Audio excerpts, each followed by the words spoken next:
Salut tout le monde, j'espère que vous allez bien. Si c'est votre première fois sur ma chaîne, je m'appelle Assa Yasmine et si c'est pas votre première fois, bonjour ou bonsoir. Aujourd'hui, je vous ai préparé ce look et c'est un look c'est une vidéo très simple, très courte, focalisée sur les yeux. Je vais juste vous montrer comment je fais pour obtenir un eyeliner scintillant. Avant de commencer la vidéo, n'hésitez pas à vous abonner à ma chaîne, de cliquer sur like et à me suggérer dans les commentaires ce que vous souhaitez voir dans mes prochaines vidéos. Pour ce look, je préfère commencer avec une base vide pour éviter de salir ma base vu que je vais utiliser des pigments libres qui ont tendance à s'éparpiller un peu partout. J'ai déjà appliqué ma base P. Louise dans la teinte numéro 5 et l'une des deux palettes que je vais utiliser aujourd'hui est celle de la youtubeuse Jackie Aina en collaboration avec la marque Anastasia Beverly Hills. Comme transition, je vais utiliser le pigment Ginger. Enfin, mon pinceau est déjà sale parce que j'ai déjà fait cet œil pour l'utiliser en tant que référence. Petite explication entre parenthèses, bref. Donc je commence par le pigment Ginger.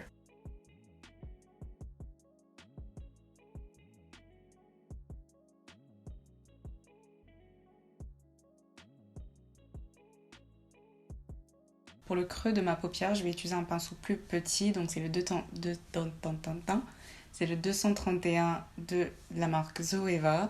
Et avec ça, je vais prendre le pigment, le fard Edges.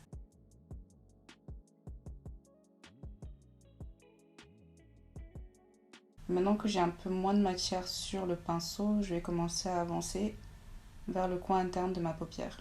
À présent, je vais utiliser mon pinceau 224, toujours de la marque Zoeva, pour m'assurer que tout est bien blendé. Donc là, j'ai pas rajouté de matière. C'est un pinceau propre. Enfin, je l'ai utilisé de ce côté-là déjà, mais bon. C'est un pinceau propre pour m'assurer que tout est bien blendé. On passe à la palette de la marque Makeup Revolution en collaboration avec la youtubeuse Patricia Bright. Et de cette palette, je vais utiliser deux fards. Donc, je vais commencer par le fard Queen. Et par-dessus ça, je vais ajouter le fard Elegant.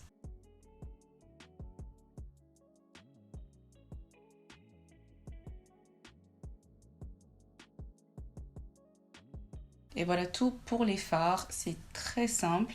Après, bien sûr, chez vous, vous pourrez reproduire ce look en utilisant la combinaison de couleurs que vous souhaitez. Maintenant, on passe au liner. Donc, ça va être la partie la plus compliquée. Enfin, la partie la plus compliquée, c'est de faire en sorte à ce que ça soit identique.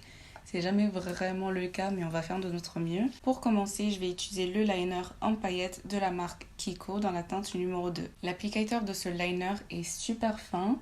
Ça, c'est bon et mauvais côté parce que c'est super précis, mais après ça vous prend beaucoup de temps pour appliquer le liner parce qu'il faut constamment retourner dans le produit pour prendre un peu plus de matière. En fait, ça applique très peu de matière à la fois, du coup il faut être patient.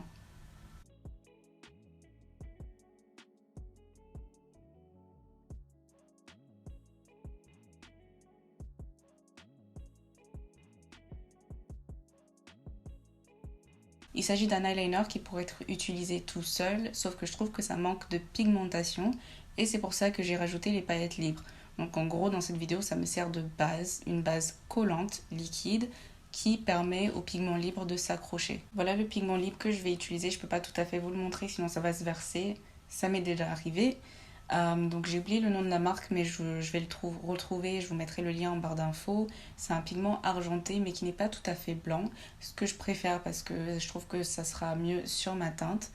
Et donc voilà, je vais l'appliquer par-dessus le liner. Donc pour ça, j'utilise un pinceau pour eyeliner et je vais juste tapoter exactement là où j'ai appliqué le primer, l'eyeliner précédent.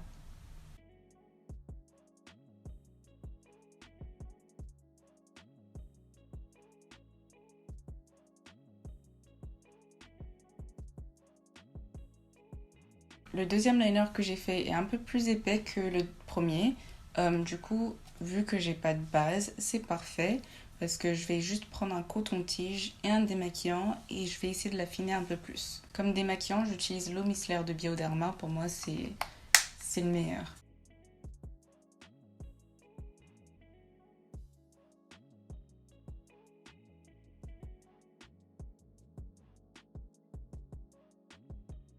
En fin de compte, je vais essayer d'épaissir ce côté-là un petit peu plus.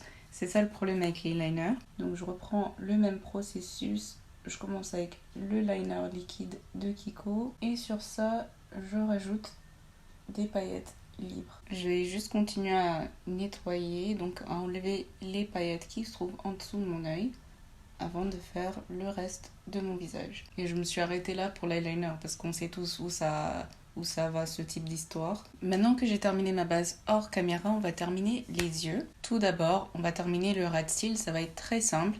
Je vais tout d'abord appliquer le fard Edges et en dessous de ça, pour blender davantage, je vais ajouter le fard Ginger.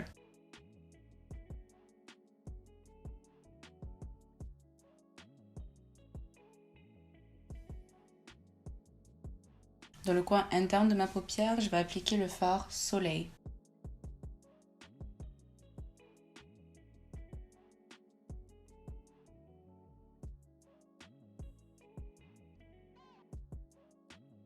Parce que je n'ai pas envie de cacher ce que j'ai fait sur ma paupière, du coup l'eyeliner scintillant, je vais uniquement appliquer du mascara et pas mettre de faux cils. Et sans surprise, j'utilise le mascara Long Eyes de la marque Kiko. J'ai mon maquillage qui commence à se gâter parce que j'arrête pas de pleurer d'un œil. Je pense que je suis en train de faire une allergie. Et je pense que c'est une allergie parce que c'est ce qui m'arrive quand j'utilise par exemple de la colle à faux cils qui contient du latex. Bref, cette vidéo c'est pas pour parler de mes allergies. Donc voilà le look final, voilà à quoi ça ressemble quand on utilise, qu'on essaye de créer un look avec un eyeliner scintillant. Dites-moi si ça vous plaît, si vous le reproduisez chez vous. Je sais que c'est un moment où pas mal de gens ont beaucoup de temps libre. Du coup, je trouve que c'est une occasion parfaite pour tenter de nouvelles choses. Et vous savez, je le dis dans toutes mes vidéos, j'adore essayer de nouvelles choses, essayer de nouvelles techniques. Et d'ailleurs, c'est ce que j'ai fait pour ma base et ça me plaît énormément. Par contre, malheureusement, dans cette vidéo, j'ai passé cet état. Quand j'ai vu le résultat, je me suis dit, ah, ok, peut-être que j'aurais dû le filmer parce que j'adore le résultat. Et c'est inspiré, enfin, il y a beaucoup de techniques qui sont inspirées de la technique de Yanissa. Je vous mettrai le lien juste là. J'ai suivi le dernier tuto qu'elle a posé sur qu'elle a posté plutôt sur sa chaîne.